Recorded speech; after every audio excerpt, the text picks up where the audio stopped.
for the for organizing everything, and for Ray for giving the occasion for having all this happen, and for everybody giving very nice talks, and for sitting through the talks and asking very good questions. All right, so there have been a couple of there will be very few for sure, but some talks on non-elliptic or parabolic problems. What I would like to talk about is extending results on complete non-compact Riemannian manifolds to some hyperbolic PDE, such as wave or Klein-Gordon equations. And so here, I mean, hyperbolic is really not quite the right word. I mean, just that sort of one typical example where you would get the sort of things that I want to talk about, because even for elliptic problems, there are often hyperbolic phenomena happening at infinity, such as on asymptotic Euclidean spaces. So this is the work of Richard Marrows, and then Marrows and Zworsky, and then various other papers, other works. So they're corresponding to the behavior. I mean, in this sort of semi-classical limit, what this corresponds to is the behavior of geodesics. So in Euclidean space, they are straight lines, right? When you move them out to infinity, how they behave in an appropriate compactification of Euclidean space, which is the geodesic or radial compactification, which will play a role later on in this talk.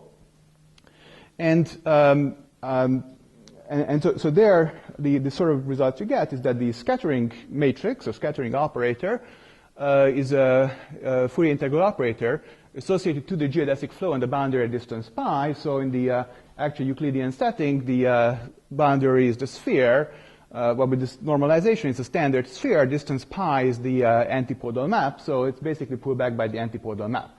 So here you have a perfectly nice elliptic problem in the standard sense, but it's behaving in some ways at infinity like a hyperbolic problem. So something is moving around. So it's interesting.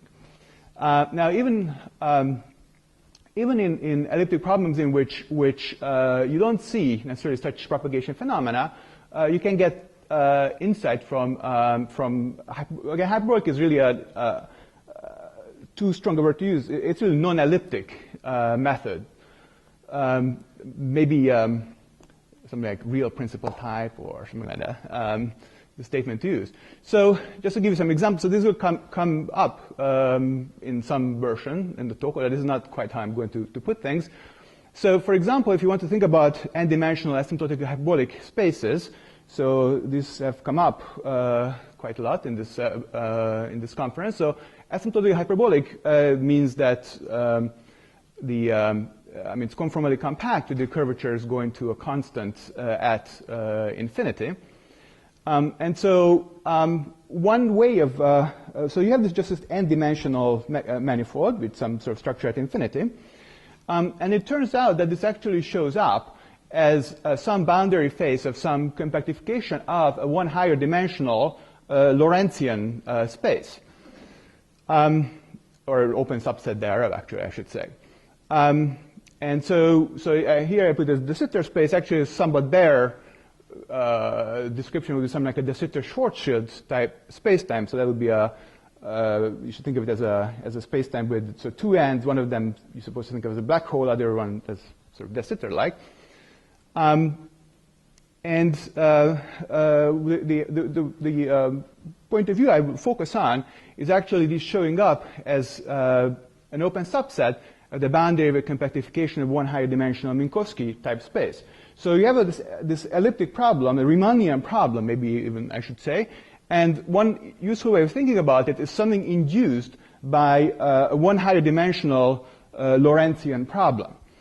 So, of course, it's one higher dimensional, so when you go down in dimension, you're going to either lose something or have an extra parameter floating around. So that's actually what happens. You have an extra parameter floating around. So what happens is really when you start from this problem with one higher dimension, you will get a family of operators which will correspond to the whole spectral family of the operator you're trying to understand. So it's not really that you get, say, the hyperbolic Laplacian or something related to the hyperbolic Laplacian. you really get something related to the spectral family of the hyperbolic Laplacian. So that's the extra parameter. And so the way this will happen is that, so you start with your space. So you're supposed to think of X being this asymptotic hyperbolic space. And so if you think of the spectral family, in some ways what's going to happen is we're going to continue this across the boundary. So again, in terms of what I said, so you have this n-dimensional space, like hyperbolic space. This somehow is induced by an n+1 dimensional space, such as Minkowski space. And so it itself has an n-1 dimensional boundary once you compactify it, so say the Poincare model. And so what we end up doing is, in some ways, we are extending the manifold and the operator on it to a larger n-dimensional manifold. So we're extending across this n-1 dimensional boundary. And so what happens, so then you can look at this extension from the other side and say, okay, so what does this look like when you approach what used to be? So let me just maybe draw a picture here. So maybe you had, this was your space, so the hyperbolic space. This is not very good.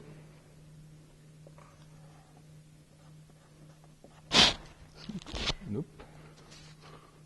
I'm not sure why it's not looking good. It looked much better before with my A. Maybe it's the same pen. All right. So here's your boundary, and now you extended this problem to this other side of the boundary. I mean, just smoothly went across in some way, and then you end up with another space, and you can ask what this is like. And so this is what's going to end up like de Sitter space. So it's going to be a Lorentzian space that's going to be related to on the other side. So in some ways, this gives you a duality. That's actually not quite the right word to put this, the way to put this, but so some relationship between Riemannian and Lorentzian, a connection between the Riemannian and Lorentzian problems. Actually, there are two connections, right? Because there's a Lorentzian problem in one higher dimension, and there's a Lorentzian problem in the same dimension that this is now relating things to. Okay, so I will explain this a bit later, this radio points business. But the object is whatever this means is that it's not really going to be a hyperbolic problem in the standard sense. I mean, it's just not a hyperbolic problem. And the operator you get is not a Laplacian or a D'Alembertian of anything. I mean, it's related to this because after all, that's how we constructed it, but it's some of a more general type of operator.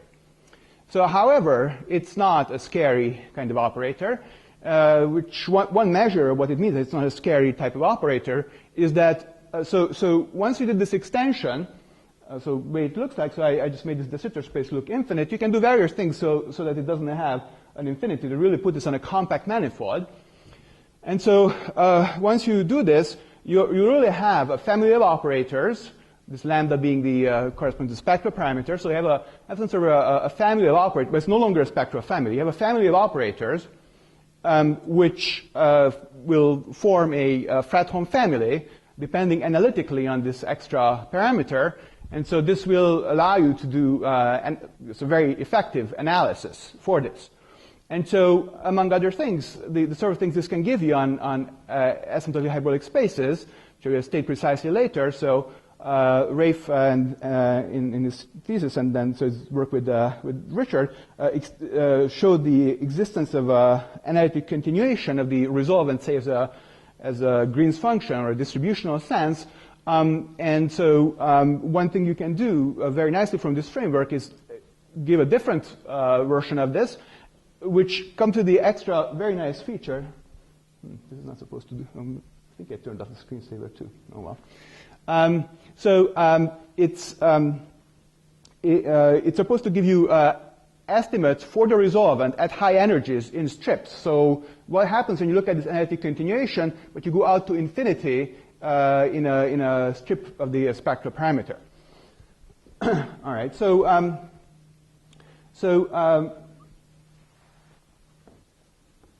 In some ways, what this achieves, so of course scattering theory in this sort of context is extremely well developed, and what's particularly well developed is on actual spaces which are exactly Euclidean near infinity, or something so sort of very closely tied, so not just random asymptotically Euclidean spaces in the way I used the term earlier, but so with extra structure, where you can do complex scaling arguments. And so there have been a lot of people who worked on these sort of things beforehand, and here is a list of a very partial list in reverse alphabetical order. Just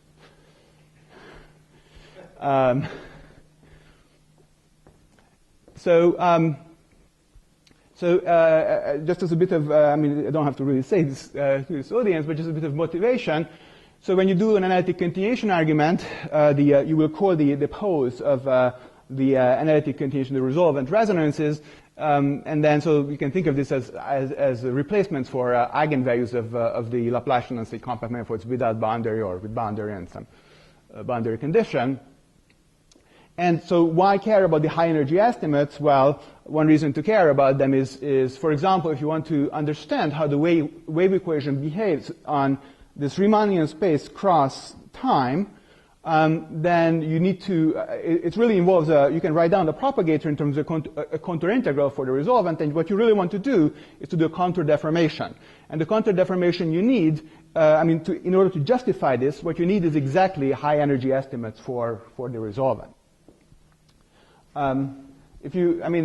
Of course, another context in which you want to have estimates, which are, however, much farther from the spectrum, is exactly is relating the heat kernel to the resolvent, like for example, Poloy and the others have done. So there you need estimates that are far away from the spectrum. Here you're really close, and in fact even cross the spectrum where you want the estimates for the analytic continuation of the resolvent. All right, so after this very long introduction, I'd like to start sort of very slowly, and so give you the how would you think about this? What's the natural reason? What's a natural reason for coming up with this framework? I mean, you can just write things down and then check that they work, and it looks very good. But how would you think of this in the first place? Now, actually, I shouldn't necessarily say this is how one would. I mean, so for example, I did not. But now this is how I like to think about it now. So the way things actually arose were in terms of sort of the most complicated use of all this I can think of, which is the understanding of the behavior of the wave equation on curved de Sitter spacetime. So these are curved background black holes, rotating black holes, and so about everything that can possibly be complicated is happening on them. But basically, the way this framework works, so you're actually forced to think about the rather general framework, and then you realize that a lot of things you have thought about were you a bit too scared to do this sort of analysis because, how can this, will this work and what you have to do? So a lot of simpler things fit into this framework. And then the simpler things look, marvelously easy, and then you're happy that you can actually give talks and where you can give an idea of what's really going on. So anyway, okay, so the simplest examples in geometry of sort of manifolds that you want to understand arise from fine-dimensional real vector spaces. Well, or complex would be another natural, but we're going to do the real version. Real vector spaces, and coming with a non-degenerate symmetric pairing. So, given two vectors, you get a real number. And so it's supposed to be non-degenerate. That just means that if so I'm going to call this inner product from now on. It's not positive definite, but I just call it inner product. So if the inner product of V with every W vanishes, then V should be 0. So so whenever you have a pairing like this, it automatically gives you a map from V to V star. And the non-degeneracy statement amounts to an injectivity statement, and then because of the dimensions, it actually tells you that this is an isomorphism. Okay, so that just everything is fine dimensional, everything is nice and easy. So so if you have a general inner product like this, so it's not necessarily positive definite, you can ask what the maximal dimension of a subspace of the vector space is, restricted to which the inner product is positive definite. So if this dimension is say k, and then the dimension of the whole space is n, then you can say that the pairing has signature k n minus k. And so to justify this, if you have such a maximal subspace S, then you can always take its its orthocomplement, so the vector is orthogonal to it, and you can check that the inner product is negative definite on this, and the whole space is S plus its orthocomplement. So you have to be very careful once you don't have positive definiteness, but so this works when you have taken a maximal subspace on which the inner product is positive definite. Okay, so of course the standard example is if you just take the usual inner product but switch the sign for the last n minus k component on Rn. All right, so now of course you can manifoldify it. So a pseudo-Riemannian metric of whatever signature you want just corresponds to choosing an inner product of the same signature on each on the tangent space at each point of your manifold, and of course you want this to depend smoothly on the point. And so the signature is automatically preserved as long as you are demanding non-degeneracy. Now, if of course you have a vector space, then you can canonically identify its tangent space with itself, and so it's automatically pseudo-Riemannian. And then Riemannian and Lorentzian metrics are just special cases. So Riemannian metrics are usually thought of as positive definite. Of course, if you switch all signs, that doesn't make any difference. So then negative definite is just as good. And then Lorentzian is either 1 n minus 1 or n minus 1 1. So again, overall switch of sign doesn't really make any difference. All right. So so I just want to say a bit about forms, just so because that's where the Laplacian comes in, and then I mean things really work out with forms, differential forms, just as well. So whenever you have a pseudo-Riemannian metric, you get an inner product on the fibers of the form bundle, just because. To start with, you had an inner product on the tangent bundle. Then, because you had this non-degenerate identification with a non-degenerate map to the cotangent bundle, fibers of the cotangent bundle, you get an inner product on the fibers of the cotangent bundle, and this induces, as usual, an inner product on the form bundle. But you have to be careful in that this is not going to be, again, of course, positive definite. The other thing you do get, however, is you always get a density. So sort of, not, I mean, it's a usual thing. It's not really a volume form. It's a density that you get by the sort of usual formula, and then now you have an inner product on forms. So actually sections of the form bundle. Then you just take pointwise inner product, you get a function, and then integrate this with respect to the this volume density or measure. And so and then you can just define the Laplace-Beltrami operator or the Lambertian as d star d plus d star, where d star is adjoint with respect to its inner product.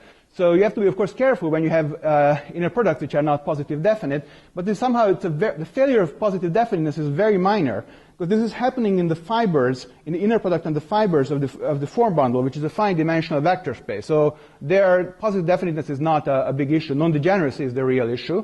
And in the base manifold itself, the volume form is a perfectly good, giving a perfectly good positive definite inner product on functions. So there's no problem in the base space. It's these fine dimension fibers which are pretty harmless, where you don't have positive definiteness. All right, so as in the Riemannian setting, one way, a very common way of getting metrics is by taking a submanifold of a Riemannian manifold and then pulling back or restricting the metric to this submanifold. And so, of course, perhaps the best known nice example is that you start with Rn plus 1 with the Euclidean matrix, so all plus signs, and then take the sphere, so that the sum of squares is equal to 1, in the pulled back matrix. There's a standard metric on the sphere. All right, so if you are in Minkowski space, so it's still Rn plus 1, but now you change the metric, so I'm making it have signature 1n, but as I said, you could do n1, and then you would at some point end up with a Riemannian metric later on, which, with the standard signature here, we have a minus sign, the way I'm going to state things. So anyway, there's the metric on Minkowski space, and then you can just take the hyperboloid. So the hyperboloids are the things corresponding to this, right? So I'm writing down the form, so wherever I guess I'm switching signs here, z1 squared plus blah blah plus zn squared, that corresponds to the first n summoned in the metric, minus zn plus 1 squared, so that's the last thing, so I switch all signs, equal to either minus 1 or plus 1. So that's hyperbolic space with one sign and de Sitter space on the other side. Well, in the case of hyperbolic space, I put an extra constraint, namely the zn plus 1 is positive. And let me draw the picture. I'll try to. So the picture is just, so here's the light cone and the in Minkowski space. So this is the n plus 1 direction. And then here's the other directions. Oops, this is not working out. Maybe I have to there. Okay, and so the hyperbolic space is just coming from the. So this is the one half of the upper half of the two sheeted hyperboloids. So there is a similar one down in the lower half, and then the Sitter space. To make this is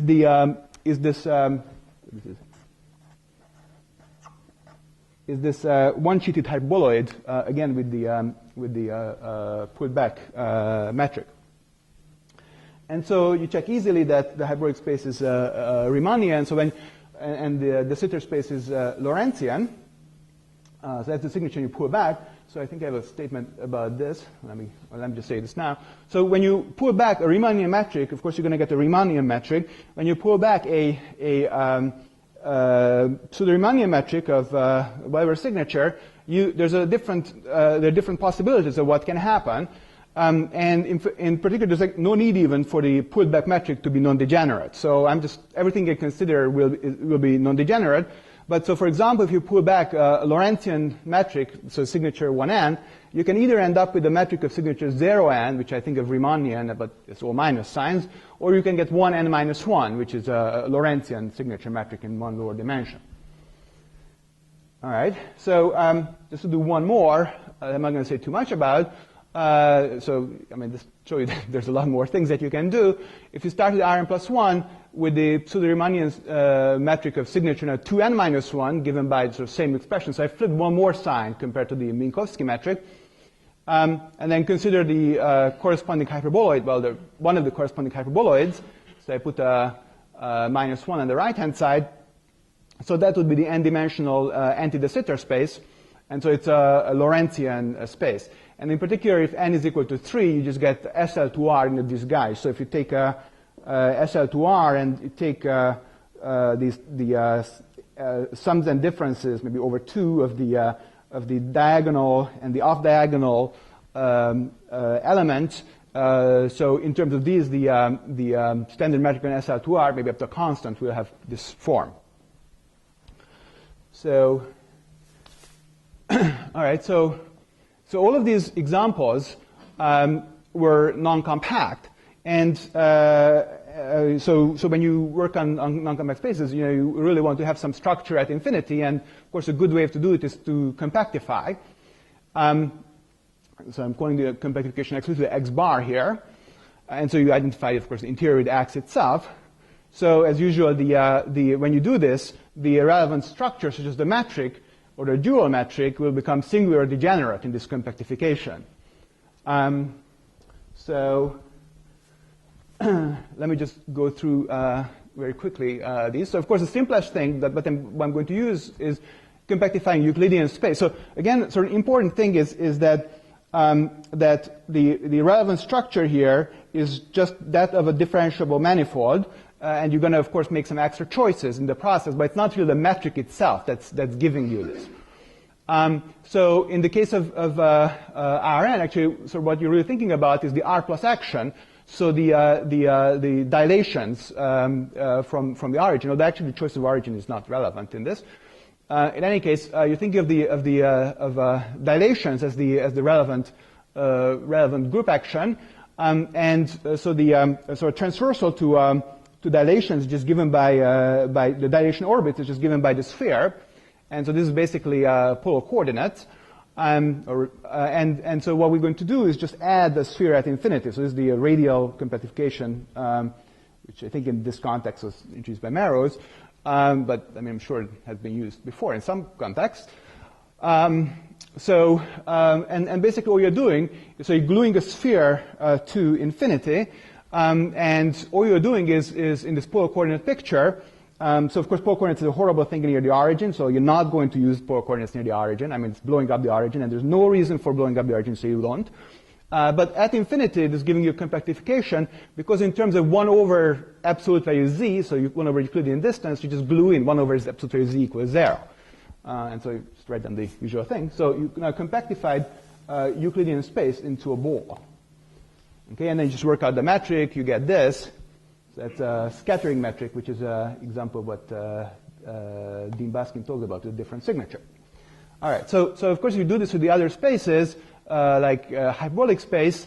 So hyperbolic space was you can see it's a graph over the sort of equatorial plane, so the z1 through zn hyperplane. And so one way to do this there is just to compactify the hyperplane. So that's just a Euclidean space, and so you can compactify just as I said. And then if you work out what the metric is in these terms, so it has the form that's written there. So here, so big R is the radial function in this n-dimensional Euclidean space. So x is 1 over R, so x equals 0 is infinity, or the boundary of the compactification. So the x squared in front of dx squared is negligible, and so this is a 0 metric in the sense of Mazda-Marrows, which of course is what that 0 metrics are modeled on, so it's not exactly surprising. So if you run this on De Sitter space, so that's a cylinder, right? This is this one-sheeted hyperboloid.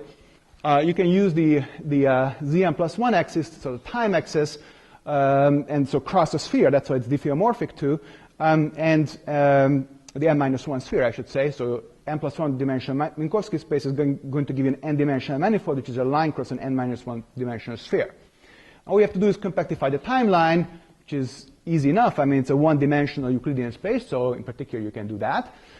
And just 2 points at infinity correspond to 0 sphere consisting of 2 points. And again, you work out the form of the metric, and you get something, again, 0, and again, these x squareds are sort of negligible. So you really have a dx squared minus d theta squared over x squared. All right. So as I think I didn't quite say it, but in the asymptotic hyperbolic setting, but in both settings, the metric looks like, or is, something, a non-degenerate metric up to the boundary, so up to x equals 0, once you multiply through by this x squared. So x squared g is such. In this case, it's Riemannian. In the other case, it's Lorentzian. So I don't know whether I said this explicitly, but at some point you have to put in a minus sign because of my Lorentzian signature convention. All right, so I said all this. And so, again, the natural setting for all this is conformally compact manifolds. I mean, if you want to do it in arbitrary signature, you would just say that you want pseudo-Riemannian matrix, or whatever signature you desire in the interior, such that if you take this metric, so it's supposed to be so take this metric multiplied by x boundary defining function squared, it's supposed to extend smoothly to the boundary in a non-degenerate manner. So smoothly as a symmetric to cotensor up to the boundary. And so again, you had some arbitrary signatures here. So you have to one reasonable question to ask right away is what the signature of the induced metric on the boundary is. So induced meaning you had this conformal multiple, you get this g hat. Now g hat is a metric on this manifold with boundary, or standard metric. So in particular, you can just restrict to the boundary, and you can ask what it's like in terms of signature. So if it's Riemannian, if the original metric was Riemannian, it's Riemannian, no problem. But if it was Lorentzian, it could be Riemannian or Lorentzian, or of course it could be degenerate. Now degenerate you're going to ignore. The other two cases, we're just going to call asymptotically de Sitter. So that's this, so de Sitter is this still in there. And so you should think of the boundary at infinity as like a time equals infinity, or time equals minus infinity. So time equals constant. I mean, infinity and minus infinity being special cases of constants. Or the sort of compactifier, of course. And so these are sort of space-like hypersurfaces, while anti-de Sitter space, about which I'm not going to say much, is analogous, but there the boundary would be space-like. So what you're supposed to think about is a ball across a real line, or actually it's a circle, the way I defined it. The universal cover would have a real line. So the ball is really the solid ball, not just the sphere. And so the real line, or the circle, is time. That's the structure of these things. And so of course, in the Riemannian setting, it's an elliptic problem, so nothing too drastic can happen in terms of sort of basic things. But in the Lorentzian setting, a lot of drastic things can happen. And so, most importantly, the null geodesics are rather important. And so, so you would need so the sort of disaster we would have is you have closed geodesics, null geodesics. You don't care about geodesics, you care about general, you care about null geodesics. And so these being closed would be a complete disaster. So you want to say something about, for example, global time function, but I don't want to really get into that. So let me skip this. So there's some functions, these are indicial roots that have been, corresponding indicial roots that have been a lot of talk about. And so the theorem of Mazza and Maros is that if you have an asymptotically hyperbolic manifold, then and so define the resolvent as usual. Namely the unique L2 solution of Laplacian minus lambda u equals f when you are outside the spectrum. Then first of all, there u itself, so the resolvent applied to this function f, has an asymptotic form given by indicial root, and then the resolvent, in fact, continues analytically across the continuous spectrum with possibly, in general, some essential singularities and some points, if you're measuring half integers. And again, you would still have the same form of what gets spit out if you input something compactly supported. You can say much more general statements, but just want to say the simplest possible thing. And so in order to get to the framework I want to get to, I have to say something else, which is, you have to put in a little bit of extra structure, which has shown up earlier in some earlier theorems that I will mention in a moment, in maybe a bit mysterious way, and so maybe this sheds some light on why it showed up. So in this asymptotic hyperbolic setting, you can introduce some sort of boundary normal coordinates. In other words, near the boundary, there's a product decomposition in which the metric has this product form. So you have this symmetric two-tensor cotensor in the boundary, depending parametrically on the x variable. So x equals 0 is your boundary, and your metric has this form dx squared plus h over x squared. So this is Joshian Sabareto. And then, there's a more natural definition, a more invariant definition, but this is the easiest thing to say. So following Guillermo, we say that G is even if this H the boundary bit is even in X. So it has 1 x squared, x to the fourth, etc. Terms. Possibly, but it doesn't have x cubed, blah blah blah. Okay, and so one thing you can do given this is to evenify x, so change its smooth structure so that your new boundary defining function is x squared. So if you did it in general without assuming this, your metric would not be smooth up to the boundary, without assuming this form of the metric. And so Guillermo's thesis was that if G is even, then this resolvent is actually meromorphic with finite rank poles. So these possible essential singularities don't actually happen. And so this proceeds by sort of careful analysis of the Mazza-Maros construction, using also the work of Graham and Zworsky. Okay, so in this case, there weren't too many nasty-looking things, these essential singularities, but there were possibly some, but under this evenness assumption, they disappeared. All right, so what I will, how much time will I have, actually? Okay. So the approach I will sketch provides a new proof of this, as well as provides high energy estimates. So I'm not expecting that you stare at this and say, oh, well, this is a very nice estimate and so very clear what's going on. But so, I mean, the left-hand side is this resolvent, or this analytically continued resolvent. So the sigma, I don't know whether I ever defined this, but the sigma is this usual modified, sigma is the usual modified parameter. So it's something like lambda, the standard spectral parameter, is m minus 1 over 2 squared, where n is the dimension, plus sigma squared. Okay, so what is this quantity on the left, this minus m minus 1 over 2 plus I sigma? So this is exactly, I mean, with the opposite sign, is exactly what happens, and then I don't think I said this either, that my normalization is, so because it's sigma squared, you have two sigmas correspond to the same lambda, almost always, and so my normalization is that im sigma positive is the physical half plane. So this is where you actually have the identification with the resolvent. So im sigma negative corresponds to the analytic continuation. All right. So so this power that shows up here is exactly or it's negative, is exactly the asymptotics of r sigma of f when f is compactly supported.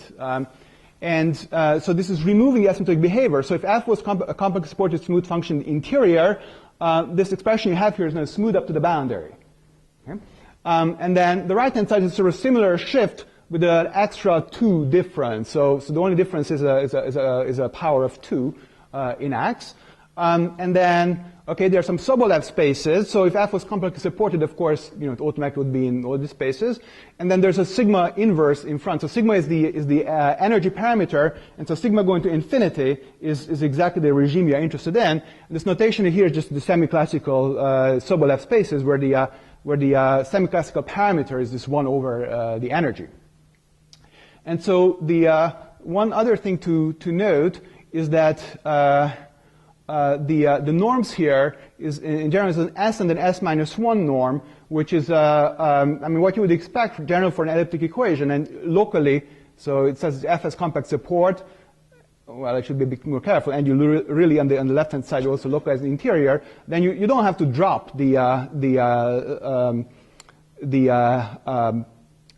order. I mean, you can make the two orders differ by 2, the usual elliptic thing. But here at it's basically a boundary phenomenon. You really have a loss of one derivative. So in some ways, this is a reflection that you are relating this to a real principle type problem, which is not quite real principle type.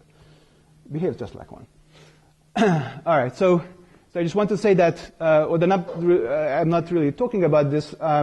Except that I do want to say that in these other settings, like de Sitter and anti-de Sitter setting, there are also similar results in the similar vein. So in particular, in the de Sitter type setting, Dean Baskin constructed the forward fundamental solution, and there's a bunch of work in the ADS setting. The ADS setting is somehow more complicated, and again, this is all.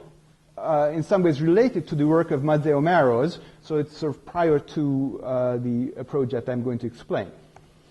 All right, so the basic idea of how to do this because remember that Guillermo's theorem had this assumption about evenness, so that's an assumption in this, what I said, this new approach will give this, so this theorem. And I didn't emphasize one thing. So in order to get high energy estimates, of course, you have to care about I mean, even in elliptic settings, in a high energy sense, or it can be translated as into a semi-classical problem, as was explained maybe in Melissa's talk. In a high energy sense, of course, your operator is not going to be elliptic anymore in a semi-classical sense, so you need a non-trapping assumption to get such a theorem. All right, so I'm certain that's a minimum expectation. Now, so what's the basic idea is first from a purely intrinsic point of view. I mean, how would you do this? So, right, we decided that we're going to change the structure to even structure. So let's give a name to x squared. So let's call it mu. And if you just rewrite the dual metric, which is what the Laplacian corresponds to, in terms of mu, well, it will have the. I mean, it's pretty easy. It will have the form I just wrote down. And so, if you factor out this mu, so remember mu is an x squared. And this x squared is exactly the difference between the norms on the left-hand side and the right-hand side in the resolvent formula I had. Then you end up with a two tensor of this form. So you have a mu d mu squared, so degeneracy in front of d mu squared, and then you have this non-degenerate-looking dy term. So I should actually say that this also showed up in Rafe's talk about his work with Charlie Epstein, where these y's then would have been some of the variables along the boundary hypersurfaces. But we really want to think about this as an operator on this extended space. So we really want to think of allowing mu to be negative. Okay, so we really don't want to think that this mu is positive. I mean, it's somewhere positive, but it can be 0, and then you continue on where mu is happily negative. So this is, of course, not such a great thing to do if you're trying to solve parabolic equations, like in Rafe's and Charlie's setting, because if you just stare at this form, just think of it as a dual metric. Well, for mu positive, it's Riemannian, but for mu negative, it's Lorentzian. So, formally, you would expect that such an operator would have a negative spectrum, and then this going to minus infinity, and then exponentiating is not a very good idea. All right, but we're not going to do heat equations, so we were fine. Another thing to notice is that formally, if you introduce a new variable, x tilde, which you call ix, so replace the previous boundary defining function by I times it, then all that happens to mu is, mu versus this mu tilde, where the mu tilde is just x tilde squared, that mu tilde is minus mu. So, one way of thinking about going across the boundary in terms of this mu sense is that what you did in terms of the original boundary function x is you multiplied by I. So that's a Wick rotation that shows up in physics. It's a sort of purely formal thing that's rather hard to do anything with. But here it's really in some ways you can say this gives a good analytic meaning to doing something like this. You never have an I in this, but formally, it looks like it came from something that had an I in it. All right, so now we don't want to work with dual metrics. We want to work with operators, to care about actual operators. And so concretely what you can do, so then it gets I'm just writing this down as cooked up from out of nowhere. I'm just conjugating, this is the operator I really want to do, right? This is Laplacian minus spectral parameter. I'm just conjugating it by a power of mu. So mu equals 0, remember, is the bound. So mu is x squared. So at first this is defined only for mu positive. I'm conjugating it by mu with this power, and I'm going to put the mu to the minus 1/2 on both sides. So that's an x inverse. So I'm dividing by an x squared on both sides. I'm going to calculate this. If I had the metric of the form I had near the boundary, the result is going to have this form. This is and this now continues perfectly nicely across mu equals 0 to mu negative. So I would emphasize that this, of course, uses very crucially that the metric was even. If it weren't even, this would not be smooth. It would have square root terms in it. So it's not the end of the world, but it's not as nice. I mean, it of course causes serious issues if you have square root terms. All right. So the second order terms, of course, just we got from the metric calculation. So it's not exactly surprising because conjugation does nothing to the leading terms, and then this is just dividing by mu, which is what we did, or x squared. Okay, and as I said, it's elliptic for mu positive and hyperbolic for mu negative, with mu, so that's the boundary defining function playing the role of time. I mean, what used to be the boundary. And so it's actually, if I have a bit of time at the end, I say something about this. The transition at this mu equals 0. So how do you change from an elliptic problem to a hyperbolic problem? So such things can happen in different ways. At different problems where this happens.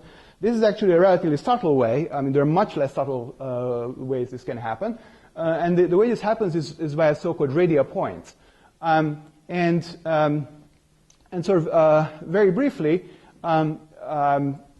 what happens is that when you do analysis, microlocal analysis, the right way of thinking about it is to think about the cotangent bundle, which comes with its symplectic structure.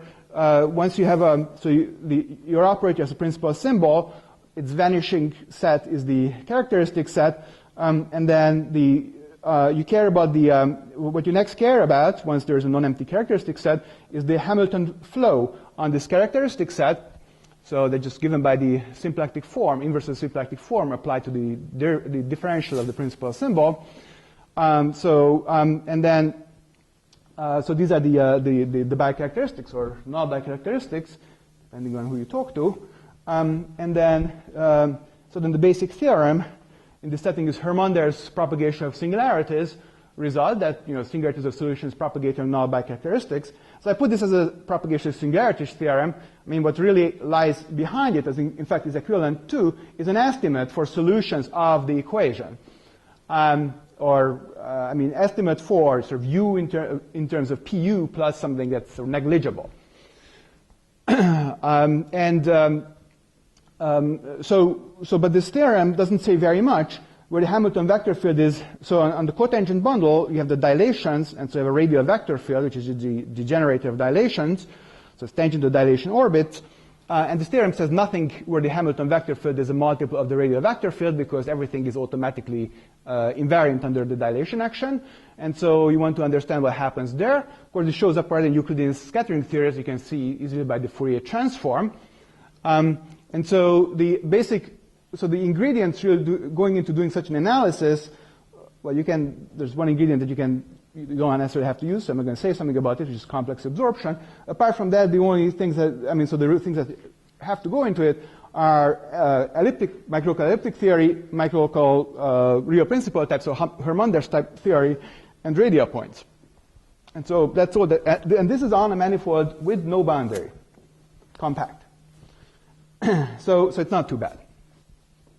And I should say that a more precise understanding of what happens at the radial set is in part due to joint work with my student Nick Haber, and some of the things also have some further things are being developed for the talk that Dean gave on Lorentzian scattering metrics. In some ways, I'm giving now the background talk for Dean's talk. All right. So where does all this come from? So as I already mentioned, one way is to relate this to one high-dimensional de Sitter or Kerr de Sitter spaces, but let's not do that. So a different origin, which is I would like to emphasize, is in terms of Minkowski space. So this is exactly what Dean talked about. Here, if you start with the so normally, if you start with the Laplacian on Euclidean space, the most natural thing to do is to Fourier transform the problem. So use the vector space acting on itself by translations. But in this case, what sort of works out very nicely is to instead, as I already mentioned before, the compactification, use the dilation action, and the corresponding transform is the Mellin transform of the radial variable. So you can do this in Euclidean space with the Euclidean Laplacian. Now, if you want to work in Minkowski space, again, you should really separate the notion of the metric from the underlying manifold. And so the underlying manifold is an Rm plus 1. Dilations do not care the least about the metric you are putting on this. And so what you really want is a transversal to the R plus action, which is still the sphere. So you're still doing a Mellin transform in the R plus orbits. You can Mellin transform. Okay, so there's one slight issue, is that the operators you care about are homogeneous of degree -2, so you might want to make them homogeneous of degree 0. I have a 2 there, that's an error. And then you Mellin transform, and you get the family of operators on the boundary. Now, if you do this with the Euclidean Laplacian, you get essentially the spherical Laplacian's spectral family. All right. So if you do the analogous calculation, the Minkowski diversion, you will get some family of operators, some perfectly nice smooth operators. There's nothing singular at the light cone when you started with the Minkowski wave operator. You Mellin transform it, you're going to get some second order operators, smooth coefficients with very nice behavior on the spectral parameter, the Mellin dual parameter. But the question is, what does this have to do with anything? You care about de Sitter space or hyperbolic space. So what does this have to do with anything? So all you have to think about is, let's see, do I say this here? What you have to think about is, so you do this Mellin transform, you will get the family of operators in the sphere. Now the sphere at infinity has different regions, so you're projecting out from the origin by the r plus orbit, so here's the sphere at infinity. Inside the light cone, there's a sort of north cap and the south cap, which are supposed to be some of the thought as hyperbolic spaces. And there's the equatorial belt that's behaving like a de Sitter space. So, that's what's supposed to be happening. So we got some family of operators, but how are these related? So if you just think about where did the Euclidean calculation come from? I mean, why is this the Mellin family? I'm done in a sec. So why is this the Mellin transform family of the operator? Well, it's basically because the r plus orbits are orthogonal in this case with respect to the Euclidean metric, are orthogonal to the sphere, and the sphere is just the one level set, or so one of the level sets of the Euclidean distance function. So now, if you go to the Minkowski setting, you can of course do something similar just inside the light cone or just outside the light cone using the Minkowski distance function. After all, the hyperboloids are just the unit level set of this, and everything is orthogonal now in the Minkowski sense. This is of course something singular at the light cone. So if you do when you do a Mellin transform on this r plus orbit, you of course have to decide on your measure, so you have to choose essentially what the so you have to choose essentially a function with respect to which, like this r tilde, with respect to which you're going to do this. You have an r tilde or r to some power. You have to decide what it is. Different choices correspond to a conjugation of the operator. So now, if you made the singular choice, singular at the light cone, given by the Minkowski distance, you get just like how you got the spheres family, you get the hyperbolic spaces spectral family, or the de Sitter spectral family. This is singular, so you of course really should do the transform relative to the Euclidean choice or some other similar choice, just smooth across the light cone. The two are related by a conjugation, plus, because we have to re-homogenize, there's an extra factor, an extra division. So if you just work it out what this is, it's exactly how I managed to get the operator that continues across the boundary from the original operator. And I think so as I said, there are continuation aspects of this that are being done with Dean and Jared Wunsch. And then since I mentioned de Sitter settings, I should say that there are some extra complications, just trapping, and this can be dealt with thanks to the work of Wunsch and Zworsky, together with some microgluing techniques that Kirill Dachev and I developed. And then some of the aspects of this, the way I was presenting it now, closely related to geometric construction, so in conformal geometry of Pfefferman and Graham. So it's very nice that conformal geometry shows up in this analytic problem. And thank you very much.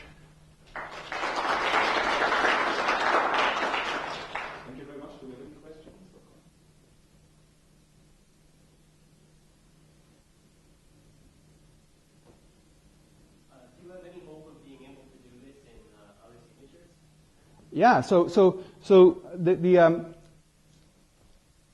one thing I did not really talk about, I said that you get nice Fredholm problems, right? So, of course, in an elliptic setting, and there are no boundaries, and something nothing is happening, so you can, when you want to have a Fredholm problem, this is a Fredholm problem for some spaces. You have to decide on your function spaces. Now, in the elliptic setting, you can choose your favorite Sobolev spaces. Matching Sobolev spaces, and then everything goes well.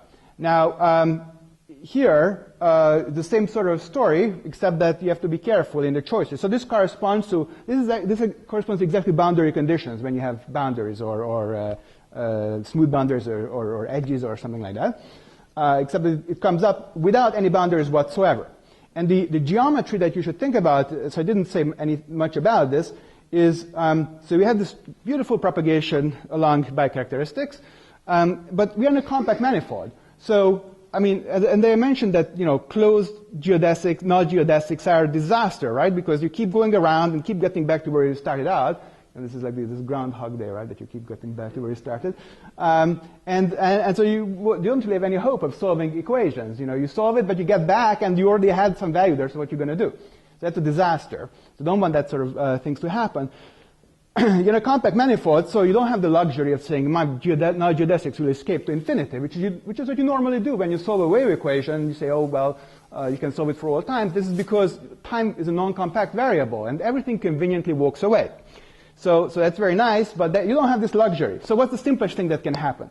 The simplest thing that can happen is that your flow starts from some source and goes to some sink, the bicharacteristic flow, which is exactly, when you quotient out by the R plus action, so in terms of the cosphere bundle, this is exactly what happens in this sort of setting. Now, so the choice of the function spaces that you have is you want to say that I want solutions that have a certain behavior at these radial sets where the flow starts and ends, so at your sources and sinks. So you dictate your function spaces there. Now, in all these other signatures, you get a very similar setup, and you can set up a very nice Fredholm problem. The question is, do the Fredholm problems that you set up correspond to a Fredholm problem on just half the space, just on say this asymptotic hyperbolic space or whatever space, where you're trying to solve some related problem? But if the operators that are directly related as operators acting on, say, distributions in the interior, and you really have some sort of boundary condition, or in terms of the space of the boundary, or some sort of other choice you have to make if you don't have the boundary, and so you have to be able to relate this. And so these work out beautifully in this setting I described. So the only thing that goes different in other signatures is that they don't work out so beautifully, and it's so much more work to make this into a precise statement. So this should be doable, but it should have some interesting complications, and one interesting complication should show up in ADS space already, where there are some very funny conditions from any other point of view of when you can solve the wave equation, and so that should be closely related.